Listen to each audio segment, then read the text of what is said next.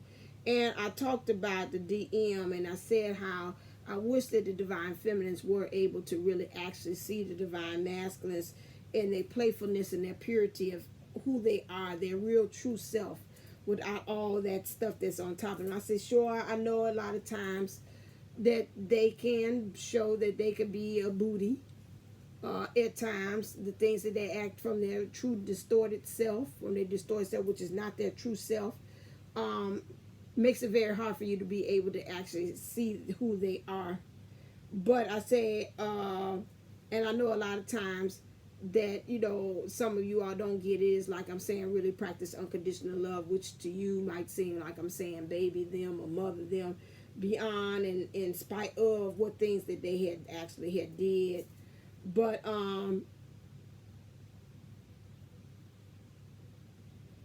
really truly understanding the divine masculine's energies is also they're very like kids at heart sometimes. They like to joke, very pure, very sweet. They remind you, if you're a parent and you have a parent of a son, how they're so innocent and so sweet. They're still there. Those of you all are parents of sons. You understand that sweetness and how you want to kind of protect them. Then they get older and, you know, things kind of shift and change. But sometimes you look at them and you say, I still see my little baby boy there. And so I think that us as divine feminines, what we have that disconnect too as well, is that a lot of times when we get to talking about the divine masculine, we're talking from a place of more so from the pain. I hear you all talking, and I was like, it don't seem like we want on accord. Seems like a lot of times that with the divine feminines, they're putting that drought in that hard line in the sand when it comes to the divine masculine, and there's no way that both two opposing sides can be able to come to the middle, because you're not really giving in the other side and practicing the true principle of charity, which means you're expecting the best out of them until they show you something else. And even if they do, you have really a understanding or excuse as to why they're acting that way.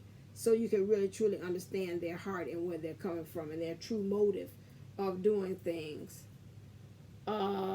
So I know still divine feminists, I still advocate, just like you said, for you all to have have boundaries, still act sweet towards the divine masculine as well in your own way, but yet at the same time still say, I hear you, I love you, but this is my stance, or this is what I say about that, and this is what I'm not going to do.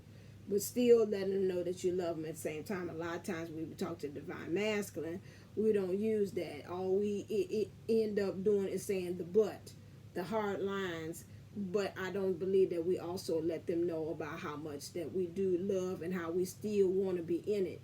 I think that's what causes a lot of confusion from what I just seen this reading that I just did, where they're like, I'm torn in between because she keeps on giving me these lines what she ain't gonna do, but I don't see anything about she telling me about how much she still loves me in the process. Now that's not all of them, that's some of you all are doing that as well, but I'm talking about some of these brand new ones that's coming in here that's getting a lot of people telling me, yeah, you tell them what you ever.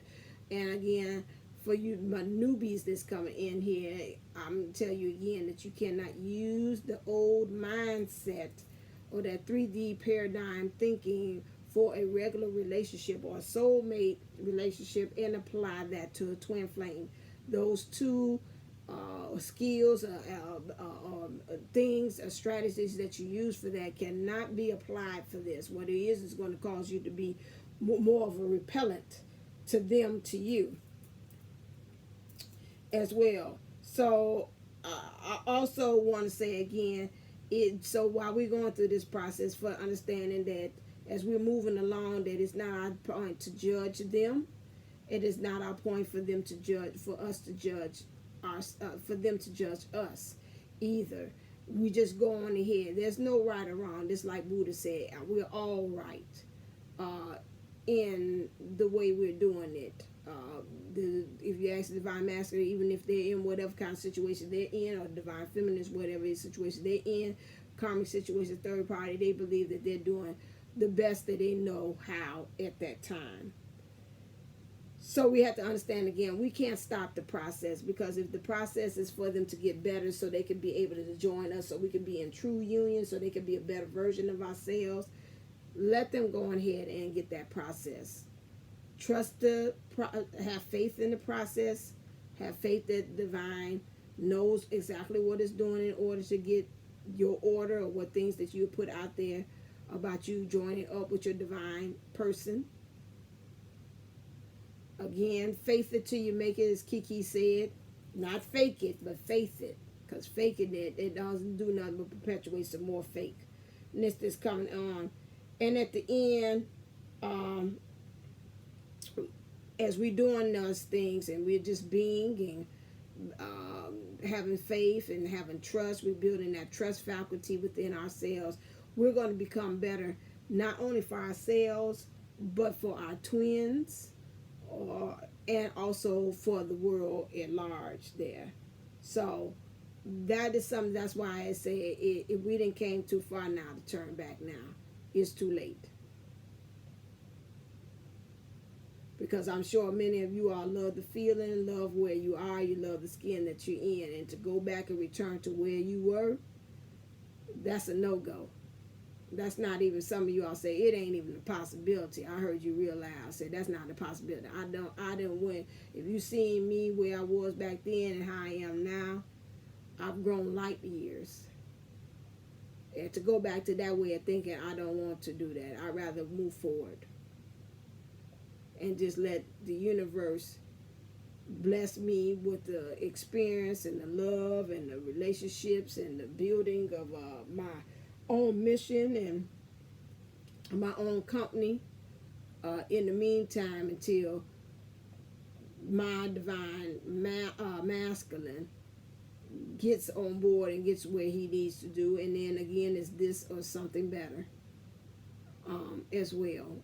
That's the attitude. So I just wanted to drop that off. Again, this is trigger warning, so be warned that some things in here that might trigger some of you all again.